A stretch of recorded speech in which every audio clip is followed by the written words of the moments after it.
रिश्तों में समझदारी की बहुत जरूरत है और सबसे ज्यादा जरूरत है सहनशीलता। एक चेले ने गुरुजी से कहा, गुरुजी हम शादी कर लें कि नहीं? गुरुजी ने अपनी पत्नी से कहा, भाग्यवान जरा दूध लेके आओ 2 गिलास। पत्नी दूध लेकर आई, पर गुरुजी ने कहा शक्कर डालना। वो शक्कर की जगह नमक डालकर ले आई और नमक डालकर दे दिया। गुरुजी ने चेले को दिया, जो आया था पूछने शादी करें कि नहीं। तो उसने जब दूध पिया तो खारा खारा थूक दिया। गुरुजी ने कहा क्या हुआ? बोले खारा है। गुरुजी बोले ला।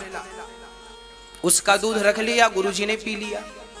थोड़ी देर बाद गुरुजी ने कहा जरा लालटेन लाना। दिन के 12 बज रहे थे, आंगन में धूप थी और गुरुजी बोले लालटेन लाओ जरा हम पढ़ लें पुस्तक। पत्नी लालटेन जला के ले आई। अब वो आदमी पूछने आया था मैं शादी करूं कि नहीं, वो समझ लिया हे भगवान ये दोनों बुढ़ा बुढ़ी पागल है। जाने लगा। गुरुजी बोले कहां जा रहा है?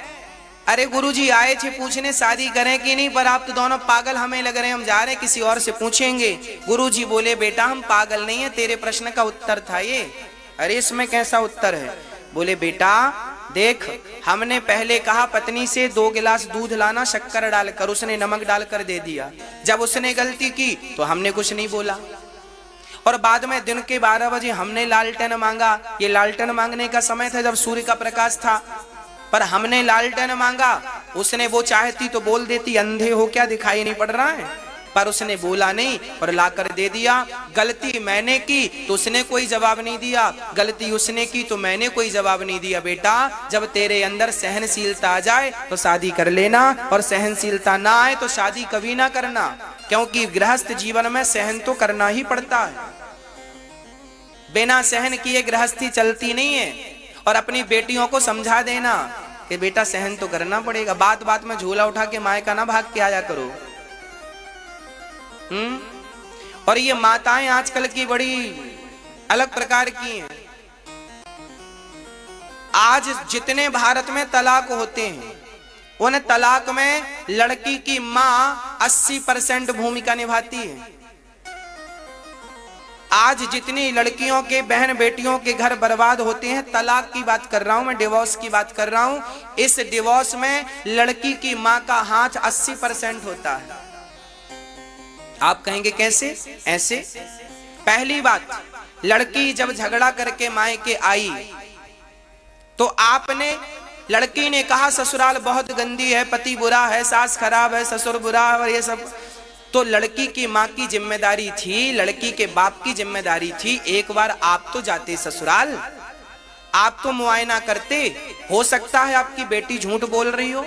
भाई जज एक पक्ष सुन के तो निर्णय नहीं देता, जज हमेशा दोनों पक्ष सुनता है। आपको दोनों पक्ष सुनना चाहिए था। आपकी बेटी की एक हाथ से ताली आज तक नहीं बजी। यदि ससुराल पक्ष की कुछ गलतियां हैं तो तुम्हारी भी कुछ गलतियां होंगी। जो समझदारी से समाधान हो सकता था उसे समझदारी से समाधान ना करके आपने रिश्तों को तोड़ना उचित समझा। अरे रिश्तों को तोड़ना, अरे धागा उलझ गया था तो सुलझा लिया होता ना भैया। कैंची चलाने की जरूरत क्या, तोड़ने की जरूरत क्या है?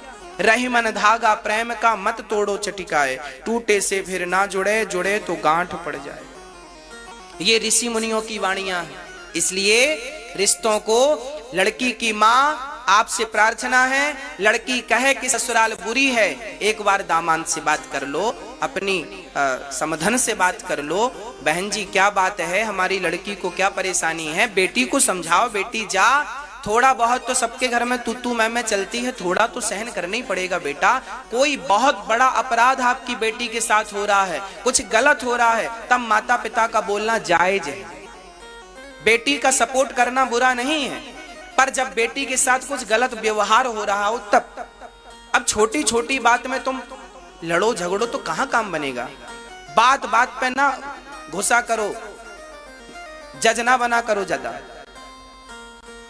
हाँ, उनको लड़ने दो, थोड़ा सा सुलझने दो उनको। छोटे छोटे बच्चे आपस में लड़ते हैं, फिर एक होके खेलने लग जाते, फिर झगड़ा करते हैं, तुम कहां कहां जाके उनका सुलझाना करोगी।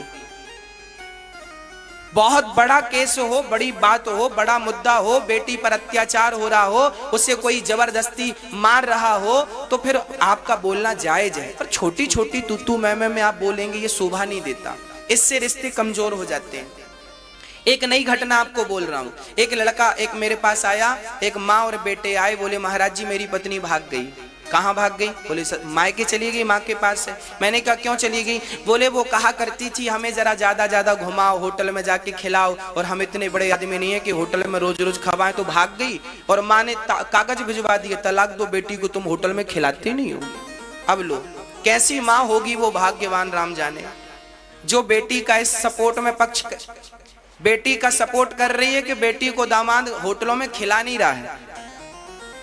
अरे भाई, जिसका जितना चादर है उतना ही तो पांव पसारेगा। मेरी हैसियत नहीं है 5 स्टार होटल में खाने की, तो नहीं खिला पाऊंगा। ये अब लड़की की मां ने कागज भिजवा दिए, तलाक दो। अब बताओ, ऐसे ऐसे मूर्ख भी भारत में ही पाए जाते हैं।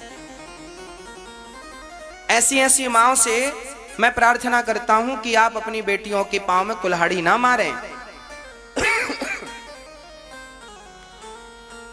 आपस में झगड़ा ना करो, बस मेरा केवल निवेदन ये है। पूरी कथा का सार है, प्रेम से रहो बस। जंगल में 2 शेर थे, एक शेर जवान था, एक शेर बुढ़ा था। हाँ, जंगल में 2 शेर थे, एक बुढ़ा था, एक जवान था। दोनों में बड़ी दोस्ती थी। एक दिन पता नहीं क्या हुआ, दोनों में झगड़ा हो गया, दोनों में फूट पड़ गई, अलग अलग रहने लग गए। एक दिन बूढ़ा शेर कुछ ज्यादा ही बुढ़ा हो गया, तो जंगली कुत्तों ने घेर लिया। जंगली कुत्तों ने मारना चाहा, तभी उसका वही दोस्त जवान शेर आ गया और उसने कूद करके सारे कुत्तों को भगाया और अपने मित्र की रक्षा की। तभी किसी ने कहा, यार ये तो तेरे से वैर करता था, तुम्हारी तो दोस्ती खत्म हो गई जी, फिर तुमने इसकी जान क्यों बचाई? तब उस जवान शेर ने कहा, यार देखो, रिश्तों में दूरियां हो जाना ठीक है, रिश्तों में दूरियां हो जाना ठीक है, पर इतनी भी दूरियां ना हो कि उन दूरियों का फायदा ये कुत्ते उठाने लग जाएं। मैं नहीं चाहता कि हमारे झगड़े का फायदा ये कुत्ते उठाएं। बस मेरी माँ, आपस में इतना भी झगड़ा ना कर लेना कि तुम्हारी लड़ाई का फायदा, झगड़ा का फायदा ये कुत्ते उठाने लग जाएं।